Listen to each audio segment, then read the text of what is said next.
بدأ الهلال الأحمر الكردي والدفاع المدني حملة تدريبية واسعة في شمال وشرق سوريا للتعليم على الإسعافات الأولية بدعم من منظمة ميديكو انترناشيونال. ويهدف الهلال الأحمر الكردي والدفاع المدني إلى دعم الاستجابة الطارئة وتلبية احتياجات المتضررين من الكوارث الطبيعية والأزمات. وتقدم الحملة تدريبات الدفاع المدني بالتدخل السريع والتعامل مع الأزمات بهدف تقليل الخسائر البشرية والمادية. وتهدف الحملة أيضا إلى تعليم الأهالي على كيفية التخطيط والاستعداد للكوارث والأزمات وتقديم المساعدات الطبية اللازمة. وقد بدأت الحملة من ديريك وقامشلو في شمال وشرق سوريا وتستمر حتى الشمخصوط في مدينة حلب.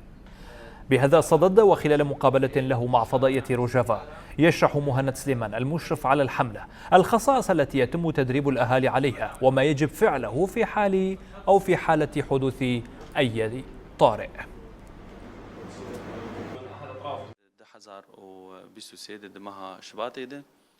في شهر شباط عام 2023 خلال كارثة الزلزال التي وقعت في مدينة حلب في سوريا قمنا بتنفيذ حملة شاملة للتدخل والاستجابة الطارئة بهدف خدمة سكان شمال وشرق سوريا في حال وقوع أي كارثة طبيعية. وقامت الحملة بتقديم الرعاية والإسعافات الأولية للمتضررين وتوفير المعدات الطبية والأدوية اللازمة لمستوصف الشيخ مقصود الذي أبدى حاجة ماسة لها بعد الزلزال. بالإضافة إلى ذلك قمنا بحفر بئرين في مقاطعة الشهباء التي تعرضت للأضرار بسبب عمليات النزوح الأخيرة بهدف تلبية احتياجات السكان المتضررين من الزلزال في الحصول على المياه النظيفة. وتم التحضير لإنشاء غرف عمليات التدخل السريع في جميع مناطق شمال وشرق سوريا. وتعاونت جميع المراكز المحلية في المنطقة. لقد قمنا أيضا بتطوير برامج تدريبية للدفاع المدني والإسعافات الأولية